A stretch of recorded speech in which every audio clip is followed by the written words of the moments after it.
Bom dia, amados irmãos. Graças ao Senhor, nós estamos mais um dia reunidos na presença dEle, nesse dia que o Senhor preparou para nós estarmos aqui reunidos na comunhão dos santos, sendo edificados pela graça e pela misericórdia do Senhor.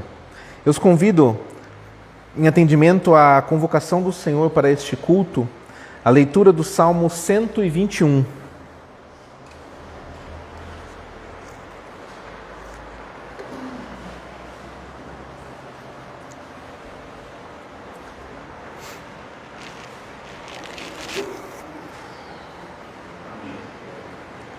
Salmo 121.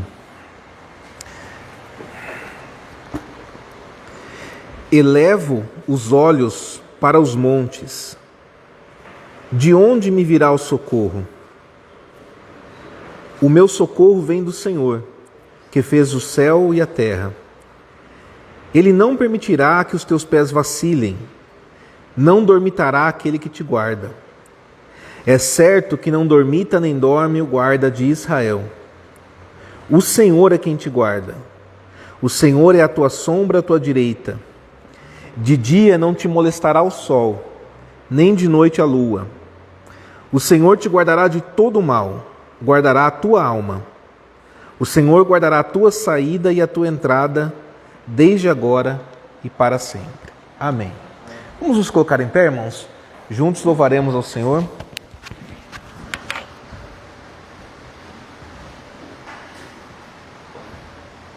Levo os meus olhos para os montes, de onde virá o meu socorro? O meu socorro vem do Senhor que fez os céus e a terra. Não deixará vacilar os teus pés, não dormirá quem te guardar. Não dormirá o que guarda Israel. O Senhor é quem te guarda. O Senhor é tua sombra à tua direita. O sol te molestará de dia, nem a lua de noite. O Senhor te guardará de todo mal, Ele guardará a tua alma. O Senhor guardará a tua entrada e a tua saída, desde agora e para sempre. Desde agora e para sempre.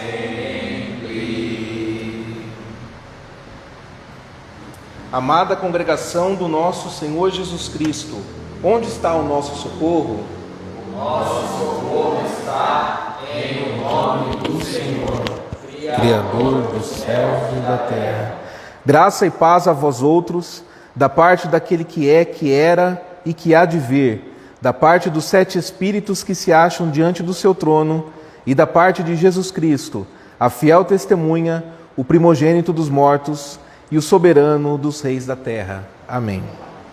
Vamos a uma oração de invocação. Feche os seus olhos. Senhor Deus amado e poderoso Pai, Deus Criador do céu e da terra, Deus poderoso, o Senhor que guarda, que é o guarda de Israel, o Senhor que aquele que não dorme, que não descansa, o Senhor é aquele que, como disse o nosso Senhor Jesus Cristo, trabalha até agora.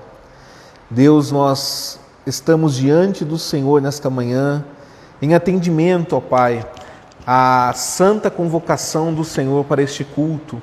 Nos apresentamos, ó Deus, diante de Ti, com o nosso coração, com a nossa alma, com o nosso entendimento, meu Deus, com o nosso corpo, com todo o nosso ser, ó Pai.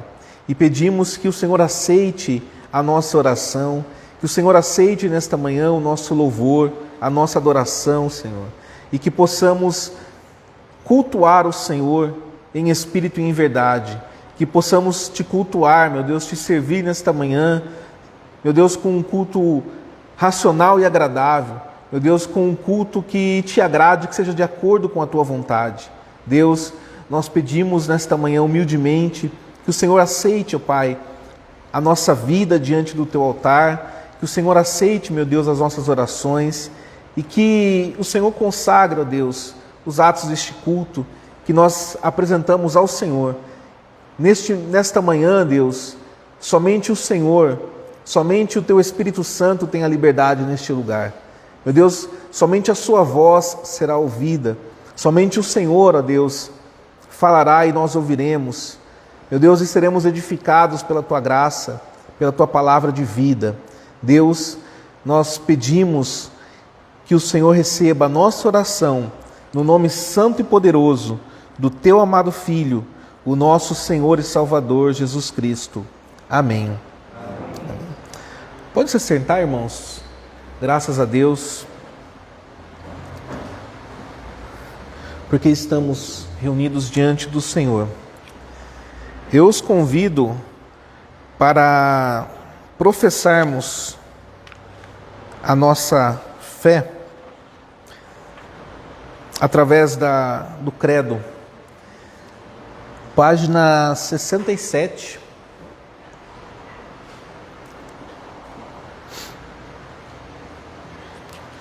Nós estamos estudando nesses dias o credo apostólico, que é a confissão da nossa fé.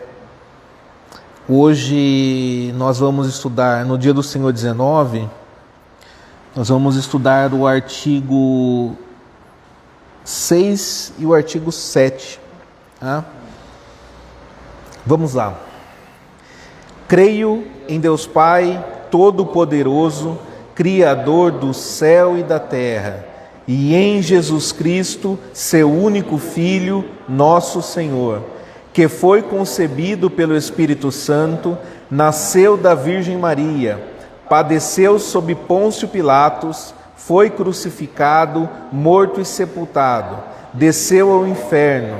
No terceiro dia ressurgiu dos mortos, subiu ao céu e está sentado à direita de Deus Pai Todo-Poderoso, de onde há de vir a julgar os vivos e os mortos. Creio no Espírito Santo, na Santa Igreja Universal de Cristo, na comunhão dos santos, na remissão dos pecados, na ressurreição do corpo e na vida eterna. Amém. Mais uma vez, eu os convido a abrir as suas Bíblias no livro do profeta Isaías.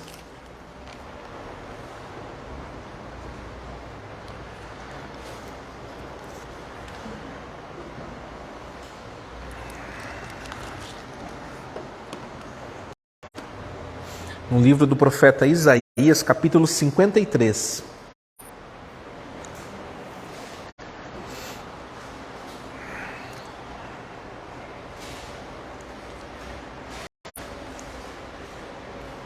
Isaías capítulo 53, nós vamos ler a partir do versículo 4.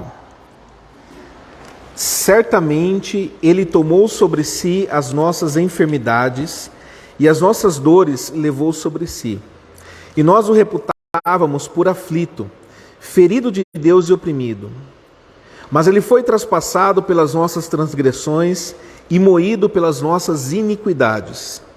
O castigo que nos traz a paz estava sobre ele, e pelas suas pisaduras fomos sarados. Todos nós andávamos desgarrados como ovelhas, cada um se desviava pelo caminho, mas o Senhor fez cair sobre ele a iniquidade de nós todos. Ele foi oprimido e humilhado, mas não abriu a boca. Como cordeiro foi levado ao matadouro, e como ovelha muda perante os seus tosqueadores. Ele não abriu a boca. Por juízo opressor foi arrebatado, e de sua linhagem quem dela cogitou? Porquanto foi cortado da terra dos viventes, por causa da transgressão do meu povo foi ele ferido.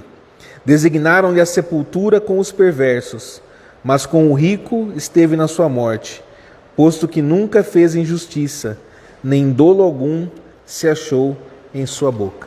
Até aqui, irmãos. Nós estudamos recentemente este texto aqui de Isaías, e neste momento o que eu quero fazer é convidar os amados irmãos a uma reflexão sobre, de fato, o sofrimento de Cristo naquela cruz e o motivo que o levou a esse ato. Nós sabemos que o plano da redenção passava pela cruz. O plano da purificação e da restauração da humanidade passava pelo Calvário.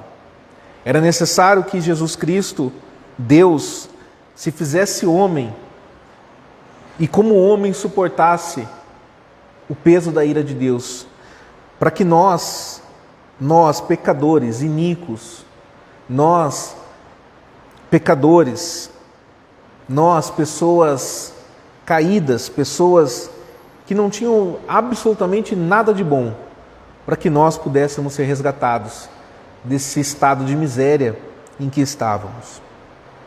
O homem, ele foi criado por Deus, estava no paraíso, mas ele caiu.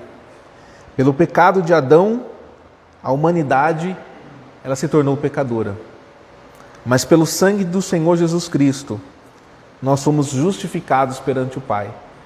E como nós aprendemos no domingo passado, hoje temos um advogado diante do nosso Deus, que intercede por nós e que aplaca a ira de Deus pelos nossos pecados, pelas nossas iniquidades, pelas nossas transgressões, por toda a maldade que nós praticamos um dia ou aquela que ainda venhamos talvez praticar. O Senhor nos deu graça, o Senhor nos apresentou a salvação. E nesta manhã é oportuno que nós façamos essa reflexão sobre tudo que Jesus ele conquistou naquela cruz por nós. A expiação, a propiciação, a reconciliação com o Pai, nos dando a oportunidade, a condição de ser chamados de filhos de Deus.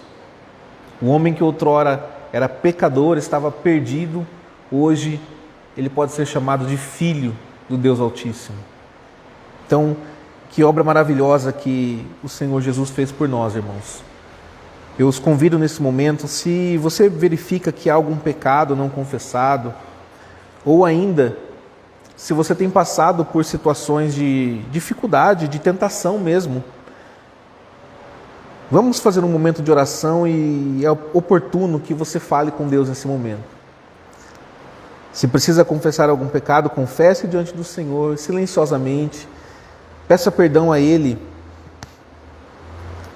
E se você tem encontrado dificuldades, peça também ao Senhor forças. O Espírito Santo é quem nos dá forças para vencer o pecado. Sem Ele, meus irmãos, nós nada podemos fazer. Feche os seus olhos.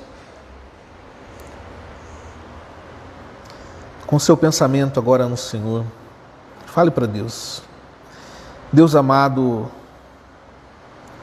Pai querido, grandioso Senhor, general de guerra, Senhor de Israel, Senhor dos exércitos,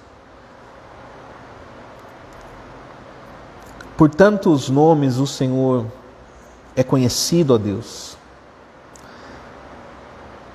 Mas graças ao sacrifício do Senhor Jesus Cristo, ao sangue derramado na cruz, nós podemos chamá-lo de amado Pai. Nós podemos clamar ao Senhor como um filho roga ao seu pai.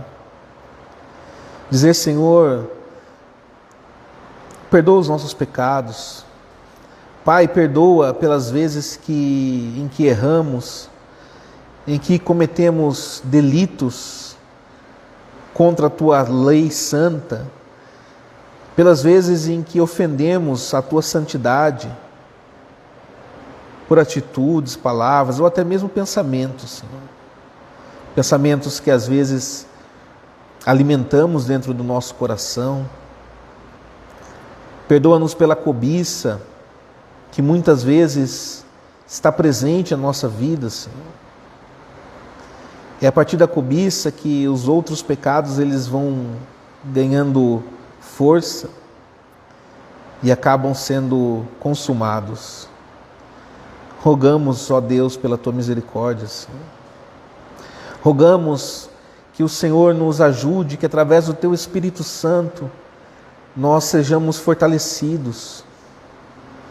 Deus, fortalecidos para vencer as tentações, fortalecidos para vencer o pecado, para vencer essa fraqueza que por vezes insiste em aflorar em nós, Senhor.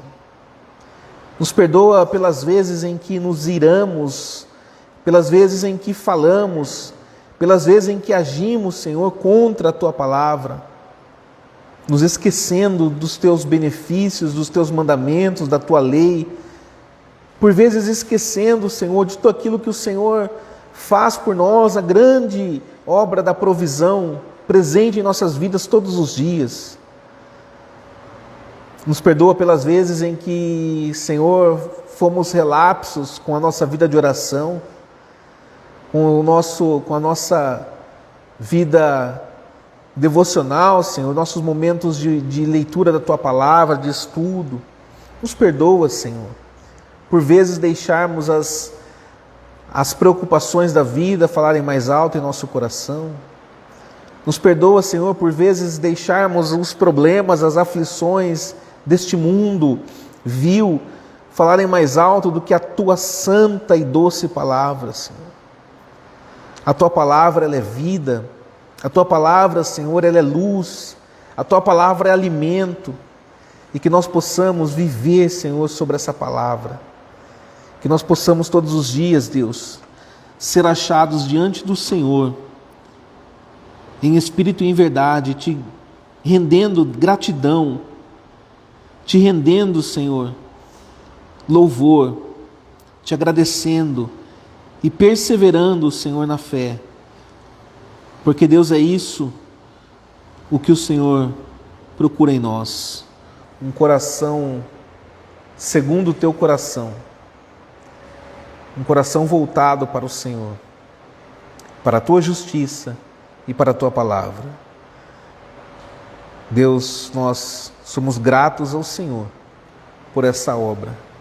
Somos gratos pelo sangue do Senhor Jesus Cristo, que nos purifica e nos lava de todo o pecado. Amém. Amém. Vamos ao cântico, irmãos, do hino 46. Assentados mesmo.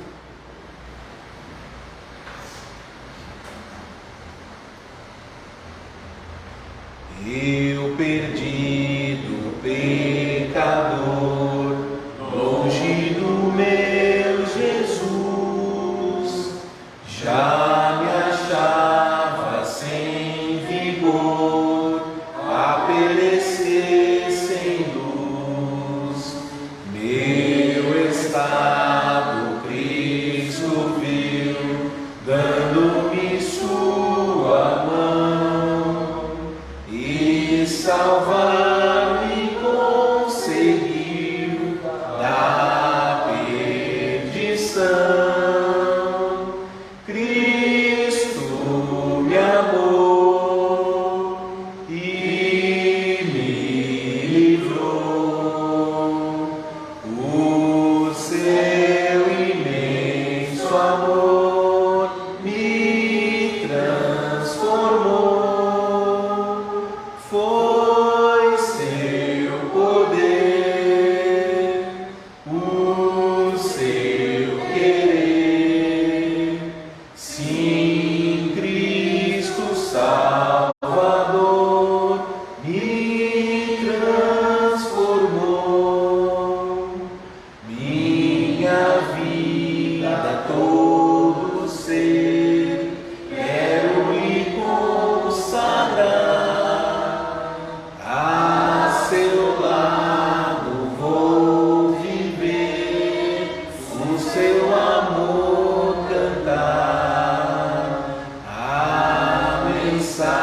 Vamos, amados irmãos, ao sermão de hoje.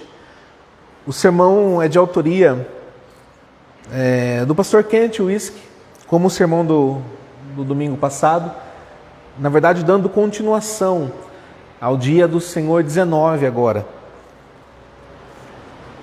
Vamos fazer a leitura do Salmo 110.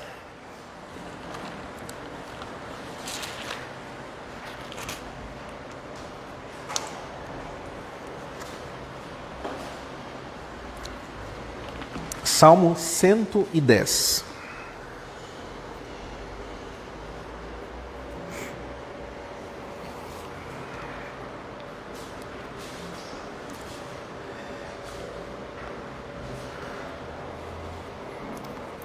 Esse salmo fala sobre o reino e o sacerdócio do Senhor Jesus Cristo. Disse o Senhor ao meu Senhor: assenta-te à minha direita, até que eu ponha os teus inimigos debaixo dos teus pés. O Senhor enviará de Sião o cetro do seu poder, dizendo: domina entre os teus inimigos. Apresentar-se-á voluntariamente o teu povo no dia do teu poder, com santos ornamentos, como o orvalho emergindo da aurora, serão os teus jovens. O Senhor jurou e não se arrependerá. Tu és sacerdote para sempre, segundo a ordem de Melquisedeque. O Senhor à tua direita, no dia da sua ira, esmagará os reis. Ele julga entre as nações, enche-as de cadáveres, esmagará cabeças por toda a terra. De caminho bebe na torrente e passa de cabeça erguida. Agora, o dia do Senhor 19,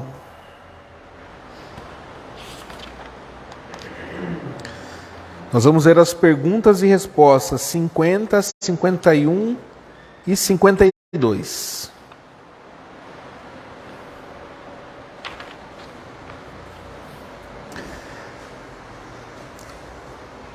Pergunta 50. Por que se acrescenta está assentado à mão direita de Deus, ou à direita de Deus? Porque Cristo ascendeu ao céu para manifestar-se lá como o cabeça da sua igreja. E é por meio dele que o Pai governa todas as coisas. De que maneira a glória de Cristo, nosso cabeça, nos beneficia? Primeiro, pelo seu Espírito Santo. Ele derrama sobre nós, seus membros, os dons celestiais. Segundo, pelo seu poder, ele nos defende e nos preserva de todos os inimigos.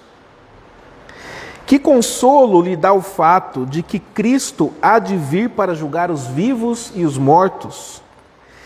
Que em todas as minhas aflições e nas perseguições, eu, de cabeça erguida e cheio de ânimo, espero vir do céu como juiz, aquele mesmo que antes se submeteu ao juízo de Deus por minha causa e removeu de sobre mim toda a maldição. Ele lançará todos os meus inimigos na condenação eterna, mas levará para si mesmo, para a alegria e glória celestiais, a mim e a todos os seus escolhidos. Façamos uma breve oração. Senhor Deus amado, Pai querido, nós estamos diante da Tua santa e doce palavra, Senhor. Palavra revelada aos apóstolos, aos profetas. Palavra iluminada pelo Teu Espírito Santo, Senhor. E nós rogamos ao Senhor que esta palavra ela seja como a semente lançada na boa terra, produzindo frutos, verdadeiros frutos em nossa vida, Senhor. Nós rogamos ao Teu Espírito Santo que nos conceda o entendimento, que nos conceda, Senhor, a edificação, porque a Sua palavra ela não volta vazia, mas ela cumpre o propósito para o qual ela foi enviada. Por isso, Senhor, nós Te agradecemos confiadamente, porque sabemos que o Senhor Deus tem cuidado de nós. Deus, que seja somente a tua voz a ser ouvida, somente o Senhor fale neste lugar. Amém. Amada congregação do nosso Senhor Jesus Cristo, amados irmãos, vocês sabem quantas cadeiras haviam no templo lá no Antigo Testamento? Quantas cadeiras haviam lá para os sacerdotes poderem se assentar? Sabem quantas? Nenhuma. Não havia nenhuma cadeira, porque o trabalho do sacerdote, ele nunca se acabava. E vocês sabem por que o trabalho do sacerdote, ele nunca se acabava? Porque os sacrifícios que eram feitos, eles não tinham poder para tirar a culpa do pecado. Eram apenas rituais e sinais que apontavam a necessidade de um sacrifício maior e melhor. Então o sacerdote nunca terminava o seu trabalho e, portanto, ele nunca tinha o direito de se sentar no templo. Mas nós confessamos que Jesus está sentado à direita de Deus Pai Todo-Poderoso. A Bíblia diz em Hebreus 1:3 que Jesus, depois de ter feito a purificação dos pecados, assentou-se à direita da majestade nas alturas. Por que ele se assentou? Porque ele terminou o seu trabalho. Ele ofereceu o sacrifício eficaz. O sacrifício de uma vez por todas. O sacrifício que realmente, de fato, apaga a culpa dos nossos pecados. Isto é o primeiro consolo que nós temos quando confessamos que Jesus está sentado à direita de Deus. Mas tem mais, irmãos. Nós lemos o Salmo 110, que é uma profecia acerca do Messias, acerca de Jesus Cristo. Neste salmo, Deus, ele jura que Cristo será um sacerdote para sempre, segundo a ordem de Melquisedeque. Melquisedeque, irmãos, era um sacerdote muito especial na época de Abraão. Além de sacerdote, ele era também rei. Jesus igualmente é sacerdote e rei ao mesmo tempo. Pedro afirma em Atos, no capítulo 5, versículo 31, Deus, porém, com a sua destra, o exaltou a príncipe e salvador. Jesus está sentado à direita de Deus, em primeiro lugar, para proclamar que Ele realmente apagou o nosso pecado, que Ele é o nosso Salvador. Mas em segundo lugar, para proclamar que Ele reina, que Ele é o nosso príncipe. E hoje nós vamos ouvir as boas novas sobre o reinado de Jesus Cristo à direita de Deus. As boas novas são que Ele reina. Eu vos proclamo, portanto, o Evangelho de Jesus Cristo. Cristo está sentado à direita de Deus. Nós veremos que isso significa duas coisas. Primeiro, Jesus reina como cabeça da igreja. Nós começamos a ver isso no domingo passado. E Jesus, em segundo lugar, que Jesus reina como rei de toda a criação. A Bíblia diz em Colossenses capítulo 1, versículo 18, que Jesus é a cabeça do corpo da igreja. Ele é o princípio, o primogênito de entre os mortos, para em todas as coisas ter a primazia. Quem deve ter a primazia, preeminência na igreja, irmãos? Quem? Quem é que manda na igreja? Quem é o dono, por assim dizer? A Bíblia ela deixa isso bem claro. Não é o homem, mas Cristo. Não é o Papa, é Cristo. Não é o bispo, não é o pastor, não é o missionário, não é o presbítero, é Cristo. Cristo é o Senhor da igreja. A Bíblia ensina que nada e ninguém pode tirar a glória que Jesus tem como cabeça da igreja. Até o próprio Espírito Santo não procura chamar atenção a si mesmo, mas procura a glória de Cristo dentro da igreja.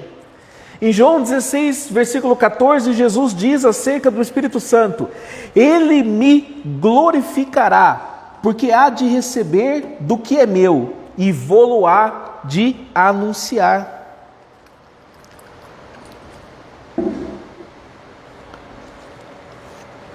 Irmãos, nós vivemos numa época em que está claro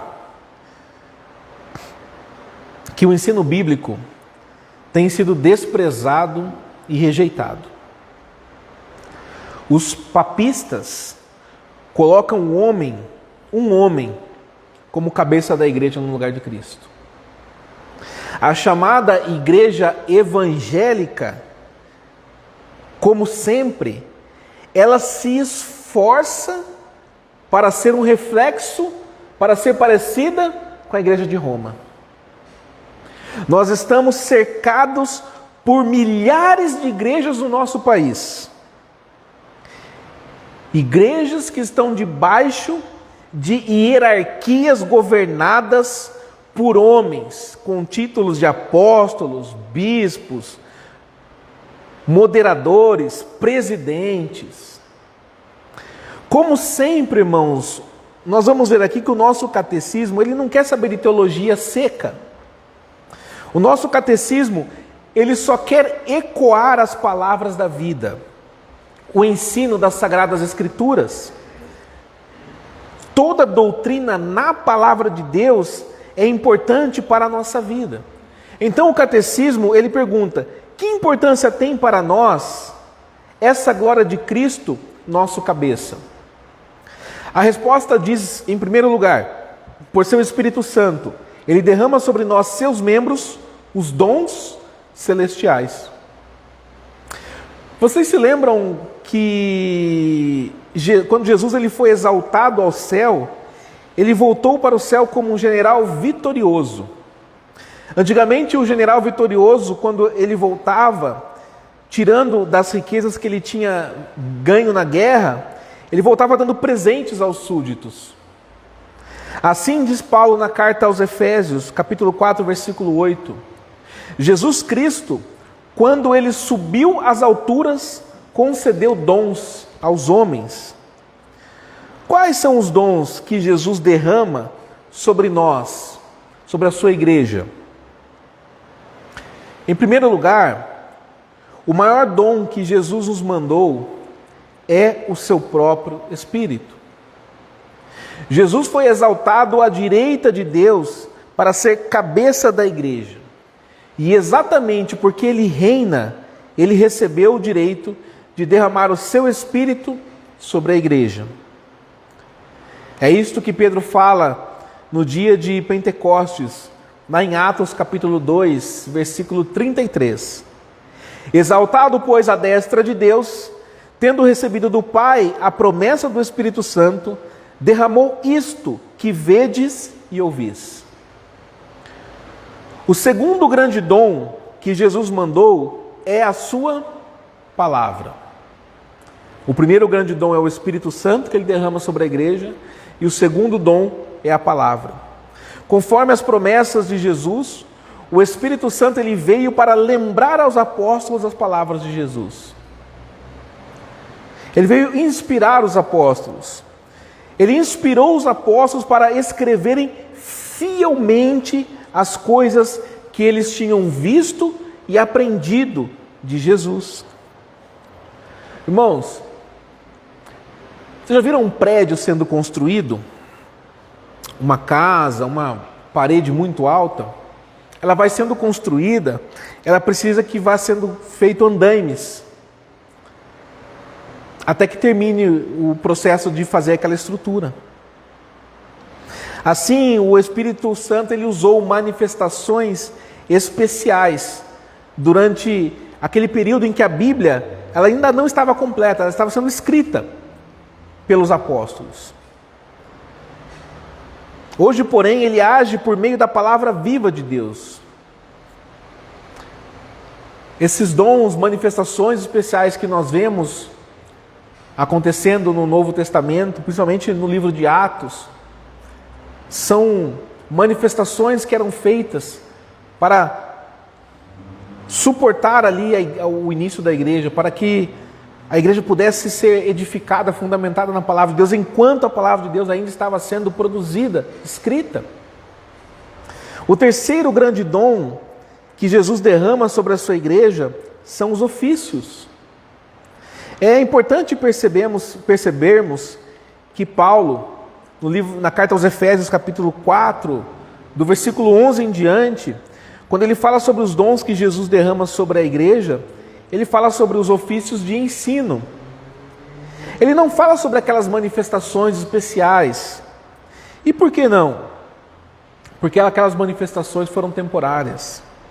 Eram andaimes.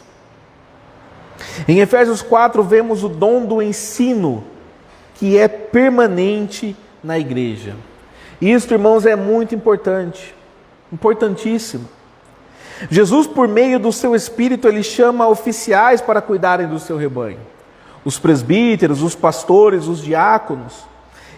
Eles são dons celestiais que Jesus derrama sobre nós, os seus membros. Paulo, em Atos capítulo 20, versículo 28, ele fala aos presbíteros da igreja de Éfeso, dizendo: atendei por vós e por todo o rebanho, sobre o qual o Espírito Santo vos constituiu bispos. Bispo é a mesma coisa que presbítero, tá, irmãos? É o mesmo significado. Para pastoreardes a igreja de Deus, a qual ele comprou com o seu próprio sangue. E isto aqui é algo muito, muito, muito sério, irmãos. Eu não sou presbítero aqui porque algum pastor decidiu me colocar no ofício. Nós não teremos outros oficiais aqui porque a congregação gosta de A ou de B, gosta de fulano, gosta desse ou daquele. Nós temos oficiais que o Espírito de Deus chamou para cuidar do corpo de Cristo. A igreja, ela não é uma hierarquia. Sabe quando há uma pessoa acima de outra? A igreja, ela nem é uma democracia. Também não. A igreja, ela é uma cristocracia. Podemos chamar assim. Isto quer dizer que nenhum oficial, pastor, presbítero, diácono, pode agregar ou juntar mais poder para estar acima de outro oficial ou acima de algum dos irmãos. Todo pastor, todo presbítero tem autoridade igual no lugar onde Jesus o colocou. Isso também quer dizer que a maior autoridade da igreja não está lá num papa, nem em um apóstolo, auto-intitulado apóstolo, né? Porque apóstolo, o último foi Paulo. Também não está num presidente ou num sínodo nacional. Não é ali que está a autoridade. A maior autoridade da igreja está nas mãos dos oficiais, presbíteros, pastores que atuam dentro de uma igreja particular.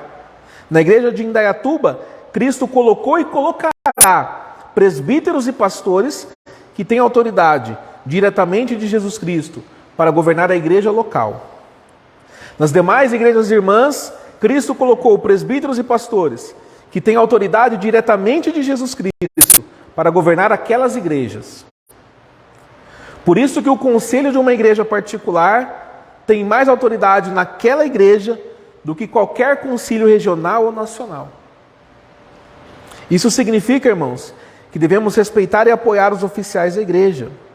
Eles vos ensinam e exortam em nome de Cristo. A Bíblia diz em Hebreus 13:17: obedecei aos vossos guias e sede submissos para com eles, pois velam por vossa alma, como quem deve prestar contas, para que façam isto com alegria e não gemendo, porque isto não aproveita a vós outros. E do outro lado, aqueles que são oficiais devem se lembrar que Deus os deu à igreja como um dom celestial. Um oficial não deve ser um peso sobre a igreja, jamais. Um presbítero, pastor ou diácono, ele não foi dado para mandar na igreja, para ser sobre os outros, mas ele foi dado para servir aquela igreja.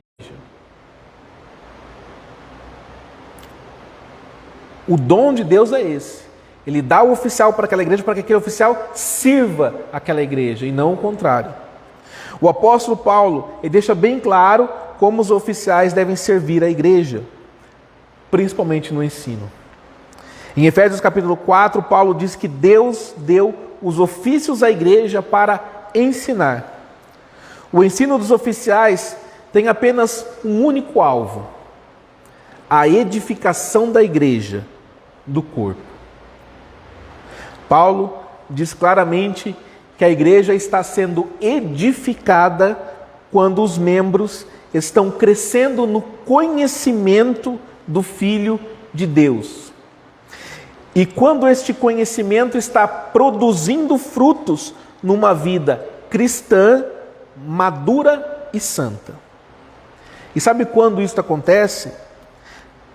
Acontece quando Cristo é o cabeça da igreja.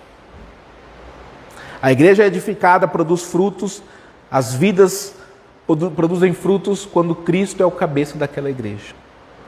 O Salmo 110 que nós lemos, versículo 3, nos mostra um povo de Deus debaixo do reinado de Cristo. Diz assim: apresentar-se-á voluntariamente o teu povo no dia do teu poder, com santos ornamentos, como o orvalho emergindo da aurora serão os teus jovens. É um povo renovado, um povo ansioso para se apresentar perante Deus, um povo ornamentado. Sabe com o quê? Com santidade. Um povo que conhece o refrigério do Espírito de Deus. Irmãos, tudo isso acontece quando Cristo é rei na igreja. Ele é a palavra de Deus e ele usa a sua palavra para alimentar e para renovar o seu povo. É muito simples. Oficiais fiéis que cumprem seu papel, que ensinam a doutrina sadia da palavra de Deus, edificam a igreja. Eles fazem a igreja crescer no conhecimento de Jesus Cristo e assim crescer em novidade de vida. Uma mente renovada pela palavra de Deus produz uma vida santa, cheia do fruto do Espírito. Mas precisamos tomar cuidado, porque o oposto também é verdade. Onde tem ignorância ou rejeição à palavra de Deus, tem uma vida de dissolução e de impureza. Uma igreja onde a palavra de Deus, ela não tem primazia, ela não tem a preferência, é uma igreja onde Cristo não é rei. Um presbítero ou um pastor que negligencia o ensino para correr atrás de novidades, apresentações ou qualquer outra coisa, está desprezando os dons celestiais que Cristo deu para o seu corpo. Está desprezando o próprio cabeça da igreja. Cristo é o cabeça da igreja. Ele derrama sobre nós dons celestiais. Seu próprio Espírito para atuar em nosso meio, sua palavra para nos alimentar, oficiais para nos exortar e ensinar no conhecimento de Cristo, para que possamos crescer em santidade. Mas irmãos, será que Jesus, ele reina só na igreja? Se Cristo, ele manda na igreja, é Cristo quem manda na igreja, quem manda no mundo? Isso aqui vai nos levar para o segundo ponto. Jesus reina como rei de toda a criação. Tem pessoas que elas não se contentam em se rebelar contra Cristo como cabeça da igreja, correndo atrás de homens. mas eles também negam que Cristo reina sobre toda a criação.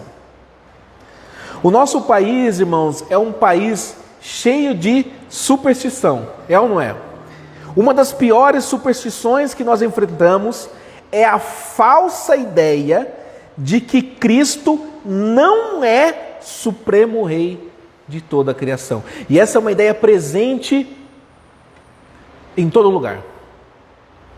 Essa é uma superstição muito forte, inclusive e principalmente no meio da chamada igreja evangélica dos nossos dias. Apesar de gostarem de cantar que Ele é Rei dos Reis, Senhor dos Senhores, a maioria daqueles que se chamam evangélicos, de fato, entendem o reinado de Cristo não conforme a Bíblia, mas conforme a religião oriental. A religião oriental, ela ensina que existem duas forças opostas, uma boa e a outra má. Isso se chama o Yin e Yang. Essas forças, elas são iguais e elas lutam uma contra a outra. Às vezes a força boa vence, às vezes a força má é que vence. Essa é a religião, religiões orientais ensinam desta forma. É assim que muitos que se dizem evangélicos pensam do poder de Cristo e do poder do diabo. Eles acham que Cristo só quer o bem para a minha vida. Então, quando algo de ruim acontece, isso que acontece deve ser o diabo. Irmãos, muitos pobres, crentes mal ensinados e iludidos, pobre no sentido de miserável porque está sendo mal ensinado, está sendo iludido, pobres crentes, se sentem como um boneco sobre o qual duas crianças estão brigando, um puxa daqui, outro puxa dali. Às vezes o diabo consegue realizar a sua vontade na vida do crente. Às vezes é Cristo que consegue realizar a sua vontade. Irmãos, não é isso que a Bíblia ensina. Ela ensina outra coisa. De fato, a palavra de Deus nos dá duas provas do poder supremo de Cristo. Em primeiro lugar, Cristo é supremo porque Ele é o Criador. Colossenses capítulo 1, versículos 15 até o 17, lá diz que Cristo é a imagem do Deus invisível, o primogênito de toda a criação. Pois nele, em Cristo, foram criadas todas as coisas, nos céus e sobre a terra, as visíveis e as invisíveis, sejam tronos, sejam soberanias, quer principados, quer potestades, tudo foi criado por meio dele e para ele. Ele é antes de todas as coisas, nele tudo subsiste. Irmãos, em segundo lugar, Cristo é supremo porque Ele é o Salvador. A Bíblia diz em Efésios 1, de 20 a 23, que como recompensa por sua morte na cruz, Deus exaltou Cristo à sua direita. Versículo 21. Acima de todo principado e potestade e poder e domínio e de todo nome que se possa referir, não só no presente século, mas também no vindouro. E pôs todas as coisas debaixo dos pés, e para ser o cabeça sobre todas as coisas, o deu à igreja, a qual é o seu corpo, a plenitude daquele que a tudo enche em todas as coisas. Quer dizer que Jesus Cristo é supremo. Não existe nenhum poder, nenhuma autoridade maior do que Ele. Nada. A Bíblia não deixa nenhuma dúvida sobre isto. O diabo é criatura. Jesus é o Criador. O diabo é vencido. Jesus é o vencedor. Então, nada, meus irmãos, nada, absolutamente nada pode acontecer neste mundo fora da vontade do nosso cabeça. De fato, a Bíblia ensina que pode acontecer somente o que é conforme a vontade de Jesus. Jesus mesmo disse que toda autoridade no céu e na terra foi dada a Ele. Essa autoridade suprema foi dada a Jesus por qual motivo? Vamos reler com cuidado o versículo 22 de Efésios 1. Diz assim: e pôs todas as coisas debaixo dos pés, e para ser o cabeça sobre todas as coisas, o deu à igreja. Há uma outra tradução que diz assim: e sujeitou todas as coisas a seus pés, e sobre todas as coisas o constituiu como cabeça para a igreja. Sabem, irmãos, o que isso significa? Significa que Jesus é o Rei de toda a criação para o nosso bem. Ele reina sobre a criação, reina sobre este universo, em favor da sua igreja. Esse reinado é em favor da sua igreja. Como isto tem um impacto gigantesco sobre as nossas vidas, no nosso dia a dia. Nós estamos vivendo lá no nosso dia a dia, no cotidiano. E aí você se lembra que Cristo reina sobre tudo, sobre o universo, tudo em favor da sua igreja. Eu posso viver, irmãos, posso viver sabendo que Jesus está no controle.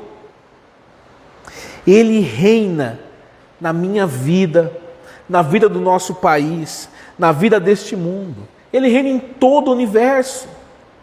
Nada pode acontecer fora da sua vontade. Nenhum poder existente pode fazer algo fora da vontade de Deus. Então, se eu perco o meu emprego, não é o diabo que fez isso. Posso ter certeza que o meu Rei Jesus decidiu que eu tinha que passar por essa prova. Quando eu estou sendo assaltado, ou estou doente, ou estou sofrendo, posso ter a certeza de que Jesus está no controle. O diabo não pode me causar nenhum prejuízo fora da vontade de Cristo. Jesus reina. Ele reina sobre as eleições. Reina sobre o futuro do nosso país. Quantas vezes nós oramos pedindo ao Senhor para ter misericórdia do nosso país? Não foi talvez o resultado que muitos queriam. O Senhor reina, irmãos.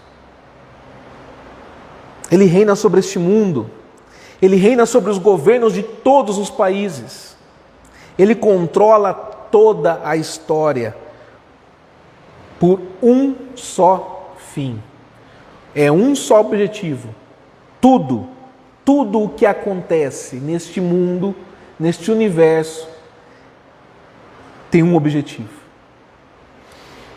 É o bem da sua igreja. Nós não devemos nos preocupar com o futuro. O futuro está nas mãos do nosso Salvador. É por causa da soberania de Jesus Cristo que Paulo ele pode dizer: sabemos que todas as coisas cooperam para o bem daqueles que amam a Deus, daqueles que são chamados segundo o seu propósito. E como Paulo pode dizer isso, irmãos? Ele sabe que Jesus reina, que todas as coisas acontecem debaixo da vontade de Jesus. Não somente as coisas boas, mas também aquelas difíceis, também as aflições e sofrimentos desta vida. Amado irmão, amada irmã, quando você está sofrendo, experimentando tribulações, lembre-se disso. Jesus está no controle. Esta aflição vem conforme a vontade do seu amado Salvador. Por isso Paulo pode dizer em Romanos capítulo 5, versículo 3, nos gloriamos nas próprias tribulações. Por quê? Porque Jesus usa até as tribulações para o nosso bem. A tribulação, ela produz perseverança, e a perseverança é experiência, e a experiência produz esperança. Se Jesus reina, será que a tribulação pode nos atrapalhar? Se Jesus reina, será que os nossos inimigos, o diabo, o mundo, a nossa velha natureza, será que eles conseguirão nos vencer? Nunca. Paulo canta a resposta em Romanos 8, de 31 a 39. Vamos ver, vamos abrir lá? Romanos capítulo 8.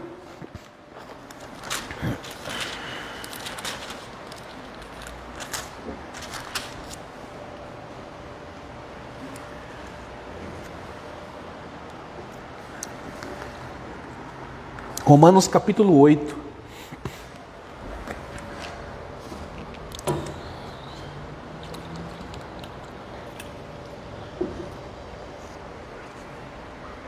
Capítulo 8, versículo 31. Que diremos, pois, à vista destas coisas? Se Deus é por nós, quem será contra nós? Aquele que não poupou o seu próprio filho, antes, por todos nós o entregou, porventura não nos dará graciosamente com ele todas as coisas? Quem intentará acusação contra os eleitos de Deus? É Deus quem os justifica. Quem os condenará? É Cristo Jesus quem morreu, ou antes, quem ressuscitou, o qual está à direita de Deus e também intercede por nós. Quem nos separará do amor de Cristo? Será tribulação, ou angústia, ou perseguição, ou fome, ou nudez, ou perigo, ou espada? Como está escrito, por amor de ti, somos entregues à morte o dia todo. Fomos considerados como ovelhas para o matadouro. Em todas estas coisas, porém, somos mais que vencedores, por meio daquele que nos amou. Porque eu estou bem certo de que nem a morte, nem a vida, nem os anjos, nem os principados, nem as coisas do presente, nem do porvir, nem os poderes, nem a altura, nem a profundidade, nem qualquer outra criatura poderá separar-nos do amor de Deus que está em Cristo Jesus, o nosso Senhor. Jesus reina, Ele é o cabeça da igreja. Ele é o rei da criação. Portanto, irmãos, nossas vidas são seguras em suas mãos. O nosso futuro é seguro em suas mãos. Creio que Jesus Cristo está sentado à direita de Deus Pai Todo-Poderoso. Vamos viver, meus amados irmãos, vidas fundamentadas nesta gloriosa doutrina. Amém. Como resposta a este sermão, eu os convido ao cântico do Salmo 11. E enquanto louvamos ao Senhor, pense nessas palavras, essa gloriosa doutrina do Senhor. Ele é o cabeça de todas as coisas estão submetidas à sua vontade. Ele reina sobre tudo e sobre todos.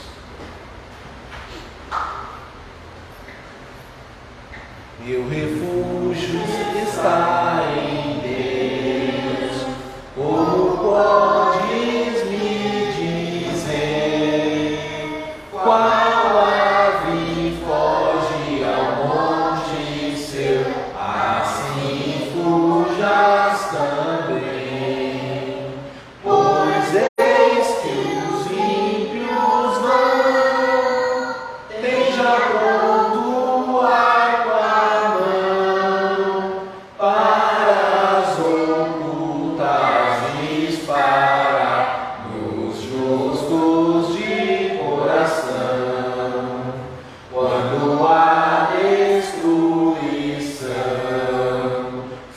lamentos já não são. Que pode o justo fazer então, se nesta vil condição?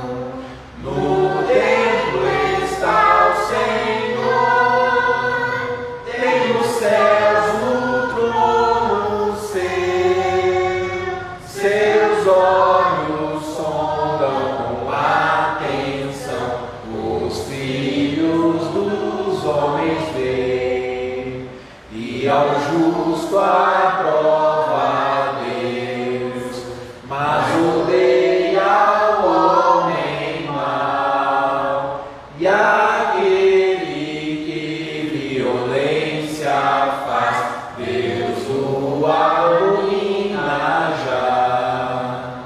Javé fará chover fogo e enxofre sobre os maus, e vento abrasador será a taça que lhes dará.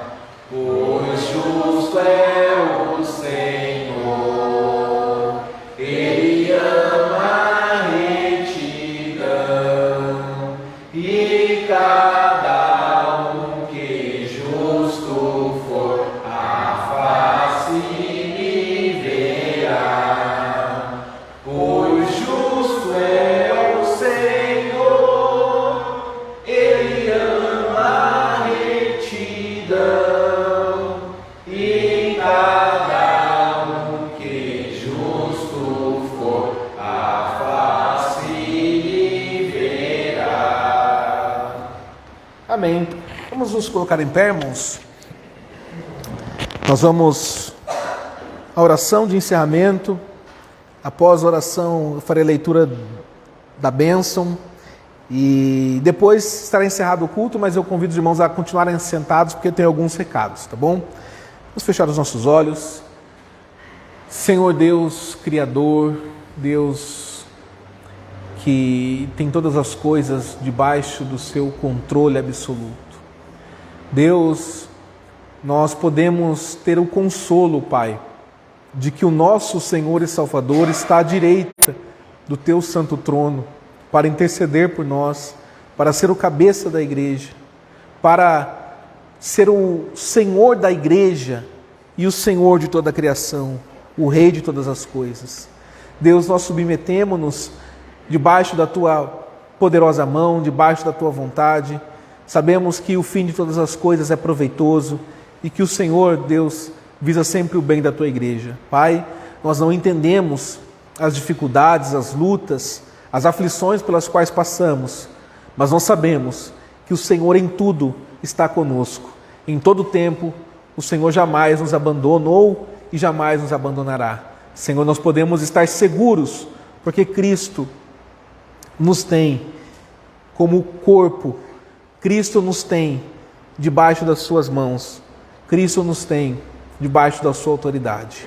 Deus, nós te agradecemos pela tua obra da criação, pela obra da redenção, pela obra da provisão, Senhor, com que o Senhor tem nos agraciado todos os dias, até mesmo nas dificuldades e aflições, porque elas nos aproximam do Senhor, nos ensinam, nos exortam.